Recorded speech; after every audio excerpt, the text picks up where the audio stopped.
거제 출신 건설소방위원회 소속 전기풍 의원입니다.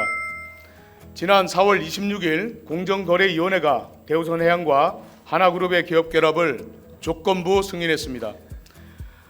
대우조선해양이 워크아웃을 졸업한 지 21년 10개월 만이며 하나그룹이 대우선해양 인수를 시도한 지 15년 만에 이루어진 결과입니다.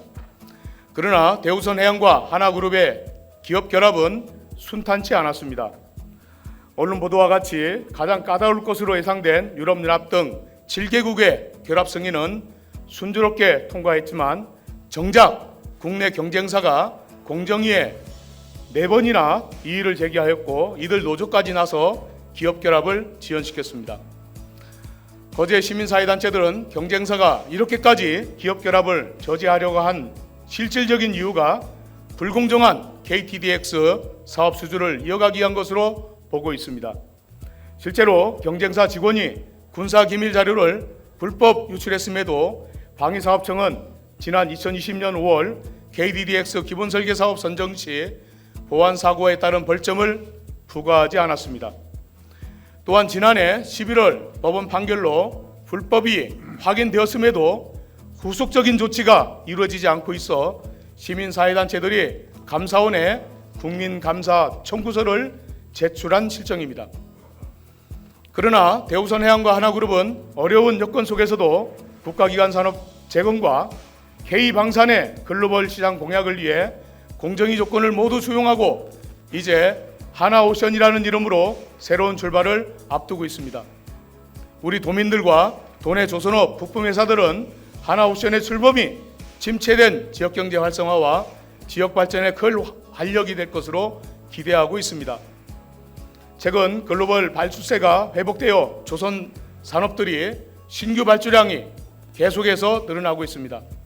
경남의 주력 산업인 조선업이 새롭게 도약하기 위해서는 이 시기를 놓쳐서는 안 될 것입니다.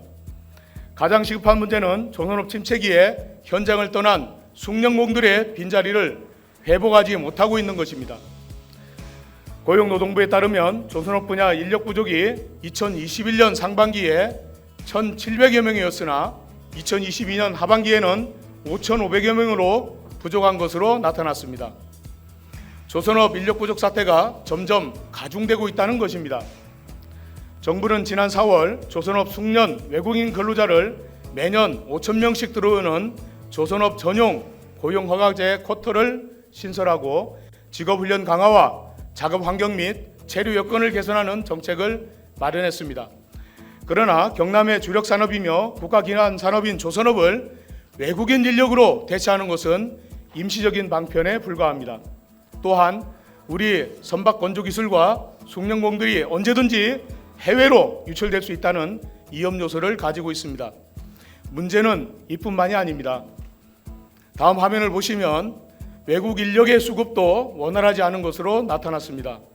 2022년 6월 도내 대형 주선소의 외국인 고용 상한선은 내국인의 20%인 7,000명 수준인데 실제 고용된 인원은 1,200명에 불과합니다.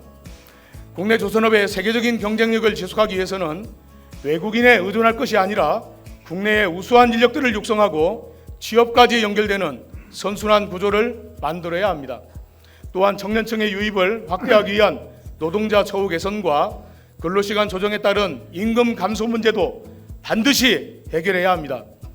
전문가들은 조선업의 인력난 해소를 위해 한시적인 병역 특례 혜택 등 청년층을 끌어들일 만한 특단의 대책이 필요하다고 지적하고 있습니다.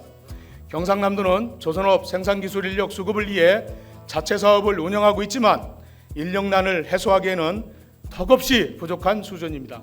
따라서 경남의 청년들이 조선업을 외면하지 않도록 도내 조선업체와 협력하여 정책을 마련하고 지원 예산을 확대해 나갈 필요가 있습니다. 이를 위해 경상남도가 중심적인 역할을 해야 한다는 점을 다시 한번 말씀드리면서 발언을 모두 마치겠습니다. 끝까지 경청해 주셔서 대단히 감사합니다.